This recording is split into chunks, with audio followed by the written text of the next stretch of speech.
दरवेळी भाजी करताना नवीन पद्धत आणि नवीन चव असावी असं आपल्या प्रत्येकाला वाटत असतं. तर याचसाठी मी आज दोडक्याच्या भाजीची अगदी सोपी आणि सुटसुटीत रेसिपी घेऊन आले.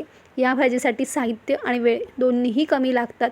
शिवाय यात कांदा, टोमॅटो असं काहीही न वापरता अगदी छोट्याशा वाटणाचा वापर करून आपण भाजी तयार केली आहे. व्हिडिओ अगदी छोटासा आहे, तर शेवटपर्यंत नक्कीच बघा. भाजीसाठी लागणारं साहित्य बघून घेऊयात. तर इथे मी दोडके स्वच्छ धुवून घेतलेले आहेत. आता दोडकी घेताना छान अशी कवळी बघून घ्यायची आहे आणि आतमधून ना ती छान अशी पांढरी असायला हवीत आणि हात लावल्यावर जाणवतातच कवळी दोडकी. तर याचा दोन्ही टोकाकडचा भाग चाकूने कापून घ्यायचा आहे आणि नंतर याच्या ज्या शिरा आहेत त्या आपण सोलणीने काढून घेणार आहोत.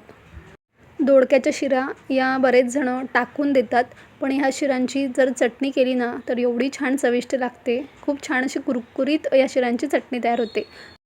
दोडक्याच्या शिरा काढून झालेल्या आहेत आणि शिरा काढल्यानंतरही दोडकी स्वच्छ धुवून घ्यायची आहेत, कारण आहे ना ती थोडी शिरा काढल्यानंतर हाताला चरचरीत लागतात.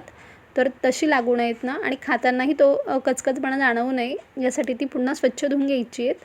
आता दोडकी पुन्हा स्वच्छ धुवून घेतल्यानंतर हव्या त्या आकारात ती कापून घ्यायची आहेत.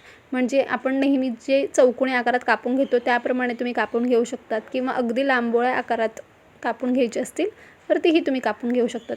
तर इथे सगळी दोडकी कापून झालेली आहेत. यासाठीचं वाटण बघून घेऊयात. तर वाटण अगदी थोडंसं आहे. 10 ते 15 लसणाच्या पाकळ्या, 3 ते 4 हिरव्या मिरच्या आणि कोथिंबीर. कोथिंबीरची देठं घेतली तरीही चालतील. आणि आता हे वाटण पाणी न घालता मिक्सरमधून अगदी जाडसर वाटून घ्यायचं आहे. पाण्याचा वापर जराही करायचा नाही. गॅसवर कढई तापत ठेवलेली आहे आणि कढईत फक्त मी 1 पळी तेल घालते आहे, कारण एवढं तेल या भाजीला पुरेसं होऊन जातं. तेल छान तापलं की यात घालूयात पाव चमचा जिरं. जिरं छान तडतडलं की हिरवी मिरची आणि लसणाचं वाटण घालून घ्यायचं आहे आणि हे घातलेलं वाटण अगदी मिनिटभर आपल्याला परतून घ्यायचं आहे. गॅसची फ्लेम ही कमीच ठेवायची, वाढवायची नाही आहे, नाहीतर मग वाटण लगेच करपू शकतं. अगदी मिनिटभरात वाटण छानसं परतून होऊन जातं आणि ह्या भाजीला तेलही फार लागत नाही. हे सगळं परतत असताना गॅसची फ्लेम आठवणीने कमीच ठेवायची आहे. वाटण छान परतून झालेलं आहे. यात पाव चमचा हळद घालायची. हळद पण फार जास्त घालायची नाही आहे आणि हिरवी मिरचीचा वापर केल्यामुळे लाल तिखट आपण जराही वापरणार नाही आहोत. आता हे छान परतून झालं की यात कापून घेतलेलं दोडका घालून घेऊयात आणि थोडंसं यावर चवीप्रमाणे मीठ, थोडंसं म्हणजे चवीप्रमाणे मीठ घालून घ्यायचं आहे.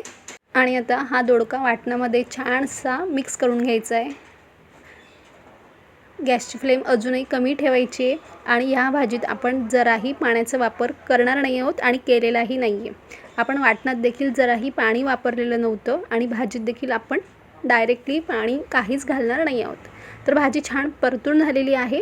यावर आता आपण झाकण ठेवायचं आहे आणि झाकण ठेवल्यावर सुरुवातीचे 2 मिनिटभर झाकणावर आपण पाणी ठेवणार आहोत, कारण थोडासा भाजीमध्ये ओलावा यावा. पण डायरेक्ट पाणी न घालता वाफेचं पाणी आपण थोडंसं यात जाऊन देणार आहोत आणि तेही फक्त 2 ते 3 मिनटांकरता आपल्याला झाकणावर पाणी हे ठेवून घ्यायचं आहे. गॅसची फ्लेम ही कमीच ठेवायची आहे. 2 ते 3 मिनटानंतर झाकण काढून बघायचं आहे तर भाजीमध्ये बऱ्यापैकी ओलावा आलेला आहे, म्हणजे वाफेच्या पाण्याने भाजीला पुरेसा ओलावा आलेला आहे. पण या भाजीत डायरेक्टली पाणी घालायचंच नाही, नाहीतर मग भाजीची चव हवी तशी येणार नाही. आता भाजी पुन्हा छान मिक्स करून घेतली. आता यावर आपण झाकण झाकायचं आहे, पण या ताटावरचं जे पाणी होतं ते पूर्णपणे काढून घेतलेलं आहे आणि आता आपण छान 5 ते 6 मिनटं कमी आचेवर भाजी शिजून द्यायची आहे आणि ही भाजी शिजण्यासाठी फार वेळ लागत नाही.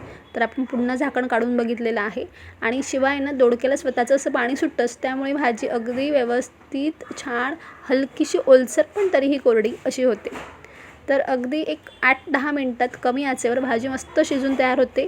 जर भाजी छान शिजली ना की यात आपण पोहे खाण्याच्या चमच्याने 2 चमचे शेंगदाण्याचं कूट घालून घेणार आहोत आणि हे दाण्याचं कूट ना फार बारीक नसावं, थोडं जाडसर असावं आणि थोडंफार जे पाणी भाजीला सुटलेलं ना ते दाण्याचं कूट घातल्यामुळे छान असं जिरलं गेलेलं आहे, म्हणजे कन्सिस्टन्सी भाजीची अगदी परफेक्ट आलेली आहे.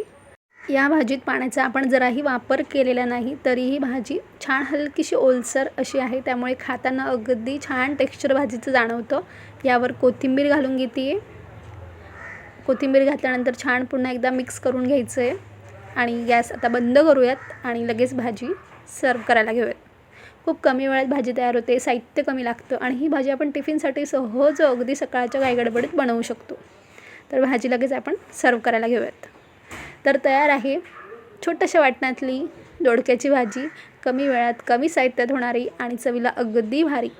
दोडक्याची भाजी ही बऱ्याच प्रकारे केली जाते, म्हणजे दोडक्याची रस्सा भाजी, दोडक्याची डाळ घालून केलेली भाजी किंवा भरला दोडका. प्रकार खूप आहेत, पण हा प्रकारही तुम्ही नक्कीच करून बघा, तुम्हाला तो नक्कीच आवडेल. तर आजची रेसिपी तुम्हाला थोडी जरी आवडली असेल ना, तर पटकन व्हिडिओला लाईक करा, जास्तीत जास्त व्हिडिओ शेअर करा. चॅनलला तुम्ही अजूनही सबस्क्राईब नसेल केलेलं तर पटकन चॅनलला सबस्क्राईब करा, जेणेकरून अशा छान छान रेसिपीज तुम्हाला शिकायला मिळतील. तर पुन्हा भेटूयात छान छान रेसिपीसोबत. तोपर्यंत धन्यवाद.